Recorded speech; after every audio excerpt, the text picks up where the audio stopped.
Audiobook Academy. Book Summary. Pride and Prejudice. By Jane Austen. Pride and Prejudice, which was first published in 1813, is considered by some to be Jane Austen's finest work. During the British Regency period, the novel follows Elizabeth Bennet and her family as they navigate courtship and politeness. Mrs. Bennet, the patriarch of the Bennet family, is keen to find mates for each of her daughters. After moving into the next property, Mr. Bingley determines that one of their daughters, preferably Jane, the eldest, would be a good match for him. Mr. Darcy, on the other hand, is there when she eventually arranges a meeting for the two of them. Elizabeth Bennet is not a fan of his ostentatious demeanor, especially in the neighborhood. When the military unit comes, even more suitable males are added to the mix. Even though Mrs. Bennet is overjoyed at the prospect of having so many options for her daughter's spouses, a third one shows up. Mr. Collins owns the Bennet's country estate, Longbourn. He intends to wed one of the Bennet sisters in the near future. Jane is set to wed Mr. Bingley, thanks to Mrs. Bennet's decision, therefore Elizabeth is left with Mr. Collins. Once she has military men lined up for Mary, Kitty, and Lydia, she can go on to the other three. However, she quickly discovers that her original plans have gone astray. No one in the regiment, not even the dashing Mr. Wickham, who has a story about wrongs done to him by Mr. Darcy in the past, wants to make an offer to Mr. Bingley, Mr. Collins, or Elizabeth, who rejects him down. In London, Jane travels to stay with her aunt, while Elizabeth visits her best friend, Charlotte, who has married Mr. Collins, the vicar of the parish held by Mr. Darcy's aunt, Lady Catherine, and he is the vicar of the parish owned by Lady Catherine. The goal for Elizabeth is to make some snap judgments and gather material for her satirical writings. Elizabeth discovers that her companion is content with her current situation, but when she meets Lady Catherine de Bourgh, she has something to say. Colonel Fitzwilliam, a relative of Mr. Darcy's, also shows up while they're there. He is slowly falling in love with Elizabeth and makes an offer for her hand in marriage despite the fact that he believes she is unworthy of him. Elizabeth, on the other hand, has heard some nasty rumors about Darcy and holds him responsible for Mr. Bingley's heartbreak. She flatly rejects his obnoxious idea. When she asks why he told Bingley that Jane wasn't interested in him, he responds with an in-depth letter outlining his thoughts on the matter. Elizabeth's views begin to shift after this. Her younger sister Lydia elopes with Mr. Wickham, and Elizabeth thinks she's done with Darcy as a result. Darcy, on the other hand, is resolute in her desire to remedy the wrongs she has caused. To that end, he goes in search of Wickham and bribes him to marry Lydia so that he may then inform Bingley that Jane could be interested in marrying him too. Elizabeth is open about her feelings for Darcy after Bingley and Jane get married. It is a commonly accepted reality that a single man in possession of a good fortune must be in search of a wife, opens Jane Austen's classic novel Pride and Prejudice. As soon as Mr. Charles Bingley, who meets these criteria, rents Netherfield Park, the nearby mansion where Mrs. Bennet of Longbourn lives, she demands that her husband be among the first to welcome him to the neighborhood and to secure him for one of the family's 5 girls. As a mother, Mrs. Bennet takes her responsibility to get her daughters married extremely seriously. In the end, she finds out that Mr. Bingley has previously seen his daughters, thanks to some light-hearted teasing. Mr. Bingley brings his sisters, Miss Bingley and Mrs. Hurst, along with her husband, to the ball on the evening of the dance. Mr. Darcy is also with him. As soon as they learn that Darcy has a great fortune, everyone thinks he's beautiful, but they immediately conclude that he's arrogant and thinks he's superior to everyone else. Even more so when he refuses to ask Elizabeth, the second oldest daughter, to dance. He describes her as acceptable, but not attractive enough to lure me. Elizabeth takes a dislike to him the moment she hears this. In the grand scheme of things, the ball was a success. Among Mr. Bingley's admirers was the oldest Bennet sister, Jane. Catherine, Kitty, and Lydia danced, and Mary, the third, was recognized as the most talented girl in town. Mr. Darcy, on the other hand, was the main topic of conversation following the ball, after Jane's victory, because of his pomposity. Despite his wealth, Mrs. Bennet has made up her mind to despise him. Netherfield's discussion was very different from the rest of the townhouse. It was a fantastic time for Mr. Bingley and he had never seen so many beautiful women, especially Jane Bennet. In Mr. Darcy's mind, everyone was a country bumpkin. Classless and unattractive. However, both Mrs. Hurst and Miss Bingley think Jane Bennet is a lovely woman. As a result, Mr. Bingley is free to imagine her in whatever way he wants. When Elizabeth's best friend Charlotte Lucas dropped by Longbourn the following day, they talked about the gala and teased each other about Mr. Darcy. In the end, they all come to the same conclusion: Mr. Bingley is interested in Jane, and Mr. Darcy is too proud to declare his desire as well. Charlotte thinks he has the right to be proud. Charlotte Lucas is being set up by Austen as the group's only sane member. A militia regiment makes its appearance next in the novel. The surge of young men in uniform causes the two youngest Bennet sisters to engage in silly activities. They just talk about the police officers. Since the officers were invited over to meet with Mr. and Mrs. Phillips, a neighbor and sister of Mrs. Bennet's, who invited them. To acquire the inside scoop on the most dashing officers, they now frequent their Aunt Phillips' house more frequently. When Mr. Darcy and Elizabeth spent more time together, his view of her began to shift. With her beautiful eyes and quick wit, he begins to see that she has many positive features. Miss Bingley, who has her eye on Mr. Darcy, is not happy. Miss Bingley gets more of Elizabeth than she bargained for whenever the women of Netherfield persuade Jane Bennet to come over for an afternoon visit. Unfortunately, Jane is forced to spend the night in Netherfield because of the mischief made by Mrs. Bennet. For the time being, she must remain with them. Taking care of her sister, Elizabeth heads over to Netherfield. For a few days, Mr. Darcy and Elizabeth will be sharing a home. Elizabeth piques Darcy's interest long before Jane is well enough to leave for home. On their return to the house, the girls learn that Mr. Bennet has received correspondence from Mr. Collins since their last visit. Longbourn's heir, Mr. Collins, is a descendant of the family. When Mr. Bennet passes away, his estate must be distributed to the next male in line, due to the responsibilities it entails. Catherine de Bourgh of Rosings Priest, Mr. Collins, is a well-known figure in the world of literature. His entrance reveals that he has decided to ask one of the Bennet sisters to be his bride. In order to make apologies for inheriting their home, he believes it as his Christian responsibility to do so. As Mrs. Bennet tells him, it appears that Jane is almost engaged, so he shifts his attention to Elizabeth. And then he begins courting her. The Bennet sisters and Mr. Collins take a trip to Meryton, a nearby town where the regiment is stationed and where there are many stores. An attractive young man is accompanying one of Lydia and Kitty's favorites in the military, Denny, while they're in town. George Wickham is introduced to the girls and Mr. Collins by Mr. Collins. Mr. Bingley and Mr. Darcy arrive as they are chatting. Every time Mr. Darcy sees Wickham, he gives him an unblinking stare and then walks away from him. Elizabeth wants to know why Mr. Darcy was so cold to him, and she believes she will have to find a method to elicit that knowledge from him. Wickham, on the other hand, tells the tale of how he and Darcy were childhood friends. When Darcy's father worked for Wickham's father, it was a mutually beneficial relationship. A big fan of Wickham's, the elder Darcy even pledged to foot the bill for his tuition. When his father died, Darcy refused to give Wickham the clergy post he had been promised upon graduating from school. Elizabeth has her doubts about Darcy because she thinks the worst of him. Because of Jane's illness, Lydia was able to secure a commitment from Bingley that he would toss a ball at Netherfield once she recovered fully.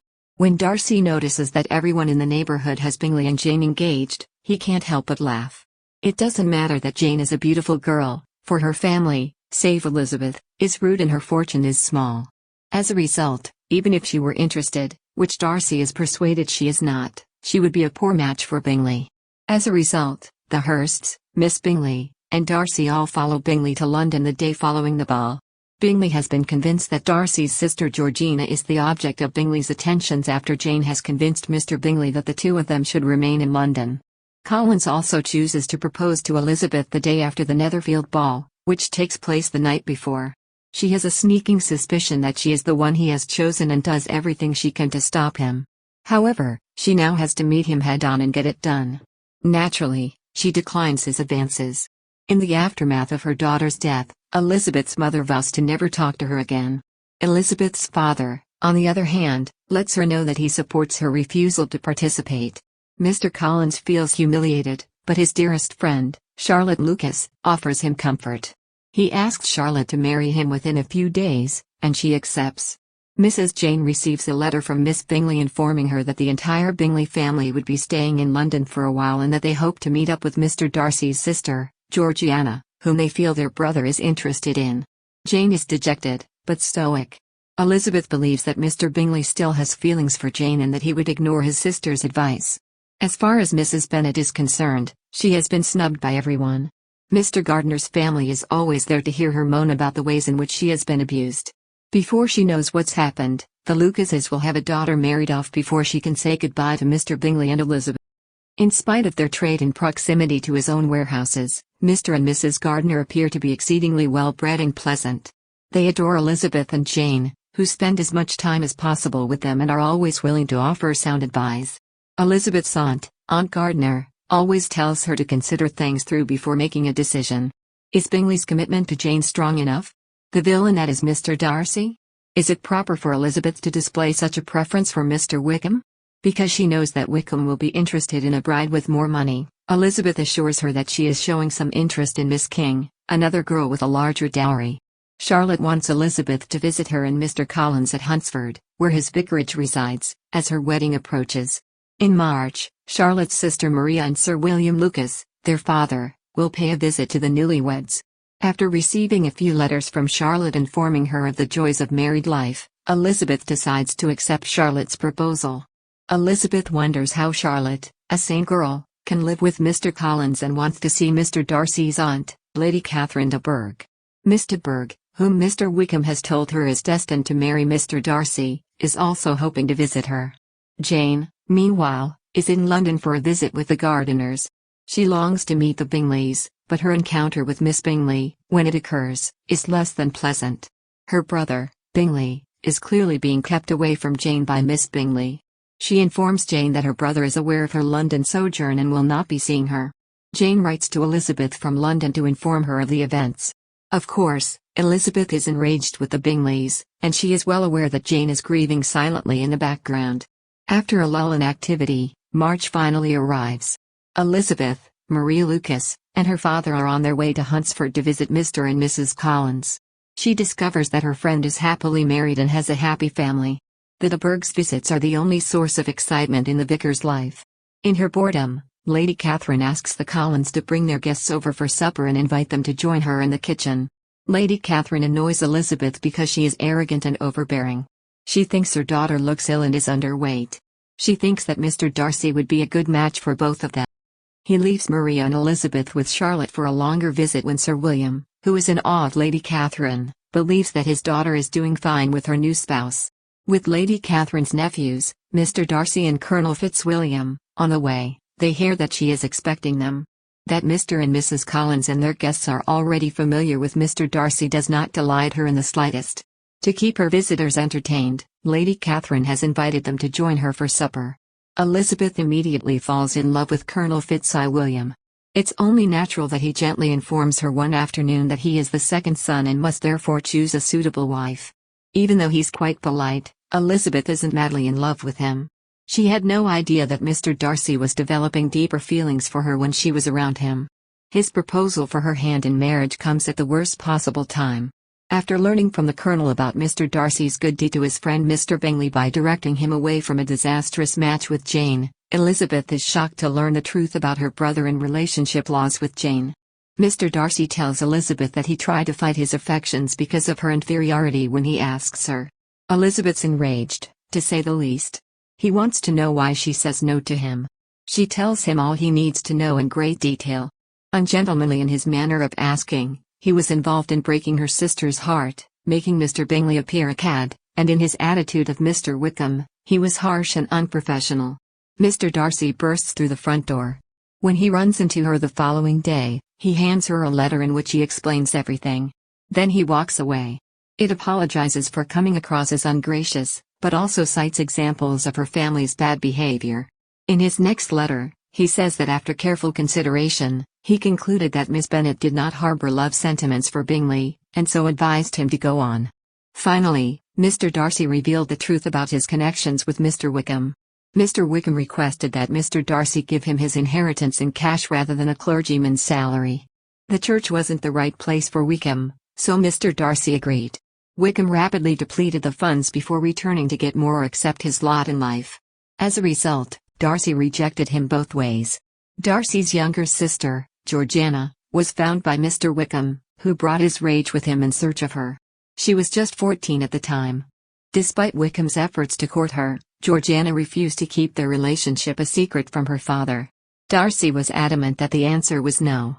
only to reappear in Meryton in search of another heiress. Wickham had vanished from the public eye. When Elizabeth reflected, she realized that everything Darcy stated was accurate. As soon as she arrives at Longbourn, she tells Jane, but they decide to keep it a secret from everyone else. Due to Miss King's father's rejection of their romance, Wickham will accompany the regiment as they leave town. As a result, there's no cause to damage his name. When all the single men of the regiment leave, Lydia, who is crushed, manages to lure Mrs. Forster, the young wife of the colonel of the regiment, into the act. Kitty is envious, and Elizabeth is anxious about Lydia and her mother's ingenious scheme. Despite her best efforts, her father is unwilling to stop Lydia from leaving. Elizabeth warns him about the harm Lydia's wild habits are doing to the rest of his kids, but he thinks she's exaggerating, believing her. As a coincidence, Mr. and Mrs. Gardner had planned to visit the countryside around Derbyshire, where Mrs. Gardner grew up, in the early fall of this year. They enlisted Elizabeth's assistance in making the trip. She consented because she is intrigued and enjoys traveling. As part of her itinerary, Mrs. Gardner hopes to see Mr. Darcy's estate, Pemberley. It is a palatial residence open to the public for tours. Earlier that night, Elizabeth inquires of a maid at an inn whether the master of the Pemberley mansion is in. After a moment of relief, she discovers that he isn't. A few days after Pemberley's visit, Elizabeth and her family go there. As a result, Elizabeth is enamored with the property. She fantasizes about being the mistress of this home, but then she soothes herself with the realization that she probably wouldn't be able to let her aunt and uncle visit because he is in commerce. The housekeeper tells them that Mr. Darcy and a group would be arriving tomorrow. Elizabeth meets Mr. Darcy just as she is congratulating herself on avoiding him. She does, however, notice a shift in his demeanor. He treats her aunt and uncle with respect. "Is there anything I can do for you? I'd like to come over to the inn and introduce my sister to Elizabeth." She's taken aback and delighted. Georgiana is the first person she meets and falls in love with after they re-establish contact. The party includes Mr. Bingley. Even though he's pleasant and may be looking for information about her sister, Elizabeth doesn't think he has any love feelings for Miss Darcy. When Elizabeth and Mr. Darcy are making progress, Jane delivers some bad news to her. It appears that Mr. Wickham and Lydia have made their way out of town. In the beginning, the pair appears to have eloped, but it turns out that they are actually married. Just as Elizabeth learns this, Darcy shows up at her door. Afterward, he summons her family members and departs. The implication is that she won't see him again. It's impossible for him to look the other way at her family's latest calamity. Upon their return to Longbourn, they are met by chaos. While Mr. Bennet and Mrs. Bennet are searching for Lydia, Jane is trying to keep the situation as calm as possible. There is a good chance, though, that everyone in town will hear about it. Awaiting the arrival of the Gardiners and Bennets, the women of the Bennet household are occupied with their children. Lydia has not been found by Mr. Bennet when he arrives home. Mr. Gardner sends him a letter soon enough. Upon learning of Lydia's whereabouts, Mr. Wickham offers to marry her for a little price. Mr. Bennet believes Mr. Gardner paid Wickham extra to marry Lydia. In what way will he ever be able to pay back his in-law? Mr. Bennet enables Mr. and Mrs. Wickham to stop by on their way to Newcastle, where the newly enlisted Wickham will begin his first duty after Mr. and Mrs. Wickham have been told they are not welcome at Longbourn. However, Mrs. Bennet does not enjoy the fact that she would have to relocate so far away from her family. Wild, boisterous, and brave Lydia is still untamed, unabashed, and wild. If her sisters wish to see her at base, they can all go find their husbands, as she has no sorrow about how her marriage came to be. Lydia's actions have left Elizabeth disgusted. That Mr. Darcy was at Lydia's wedding is soon revealed to the world by Lydia herself. Since she's not authorized to tell anyone, Elizabeth doesn't ask Lydia how he got there. Instead, she writes to her Aunt Gardner to find out the truth. That Elizabeth was unaware astonished Mrs. Gardner. Mr. Darcy discovered Lydia with Wickham, she says. By offering to pay him to marry Lydia, he buys Wickham's commission, after learning that Wickham had no intention of marrying Lydia. He did this for Elizabeth, according to Mrs. Gardner. It's not clear, but Elizabeth will find out when he meets with Mr. Bingley soon afterward. In order to discover if Jane is still interested in Bingley, Darcy brings him over to Longbourn. Bingley is shocked when Mr. Darcy informs him Jane was in London and that they kept it a secret from him. Darcy then departs. Darcy's feelings for Elizabeth are still a mystery to her. Lady Catherine visits Longbourn after Jane accepts Bingley's proposal. She's here to let Elizabeth know she doesn't want her to marry Darcy. Elizabeth storms out of Lady Catherine's house in a rage when she refuses to obey her. Darcy pays a visit to Elizabeth at Longbourn a few days later. Lizzie thanks Darcy for everything he did for Lydia while out for a walk. His excuse is that he felt compelled to do so since he begged her not to spread rumors about Wickham's actual character. However, she should not allow that to sway her decision to marry him when he says he still loves her and wants to be married to her. Lady Catherine's intervention had given him hope that her feelings for him had shifted. The only way she could stop him from marrying Elizabeth was if he agreed to stop her from doing so himself. Elizabeth agrees to marry Darcy since she is in love with him as well. Her father approves of him. At the same time, Jane and Elizabeth get married in a double ceremony. In one of literature's greatest love stories, they all get to live happily ever after. Mr. Bennet, an odd mixture of quick parts, sarcastic humor, reserve, and caprice. He has no regard for his wife and enjoys finding fault with his neighbors. Mrs. Bennet, she was a woman of mean understanding, little information, and unsettled temper. When she was discontented she fancied herself nervous. The business of her life was to get her daughters married, its solace was visiting and news. At parties, she has a propensity to overindulge in wine and become obnoxious. Her oldest daughters are often embarrassed by her. Jane Bennet, the most handsome of the daughters. She's the oldest one. Calm, collected, and unfailingly kind. The ideal image of a beautiful girl of the time. Unfortunately, her mentality prevents Caroline from expressing her love for Charles Bingley, resulting in their breakup. Nearly too restrained for her own good. Elizabeth Bennet, the second daughter. Aesthetically pleasing as well as intellectually stimulating. Using her quick wit and tongue can be an issue. A major character in the plot is her. The book is mainly narrated by her perspective. Initially, she is a superficial, quick-to-judge kind of girl. Until she spends time with him, she views Darcy as pretentious and irritating, but after she does, she comes to appreciate his honesty and noble character. Her initial impression of Wickham is one of kindness and good looks, but she soon comes to realize his gullibility and willingness to take advantage of others. A strong and opinionated character in an era where most women in books were supposed to be subordinate. That's why she's one of literature's most beloved characters. Mary Bennet, the third daughter. She's been described as a young lady of profound reflection. In her words, she has read great novels and made excerpts. In terms of appearance, she is the most plain. Even though she isn't particularly good at the piano or singing, she feels compelled to participate in every event. Catherine Bennet, called Kitty. She's the family's fourth child. She'll follow Lydia anywhere she goes. Vain, uneducated, indolent, and utterly uncontrolled is how they describe each other as a team. The most of the time, her character resembles Lydia's. Lydia Bennet, the youngest daughter, raw, uninhibited, loud, and courageous. All the men flirt with her. Is without morality. For the sake of having a good time, she wants to get married. Yet, despite her young age, her role is one that has major ramifications throughout the storyline.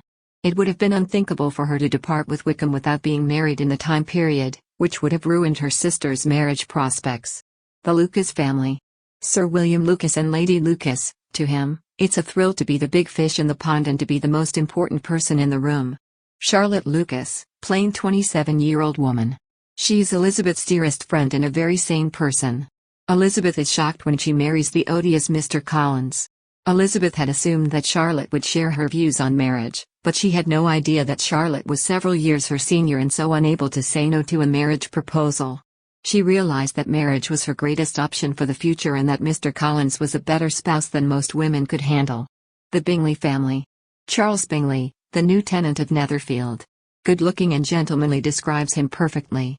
Wealthy and laid-back. Darcy and his sisters are able to influence him because of his lack of self-confidence. When Darcy and his sister convince him otherwise, his ego prevents him from believing Jane loves him.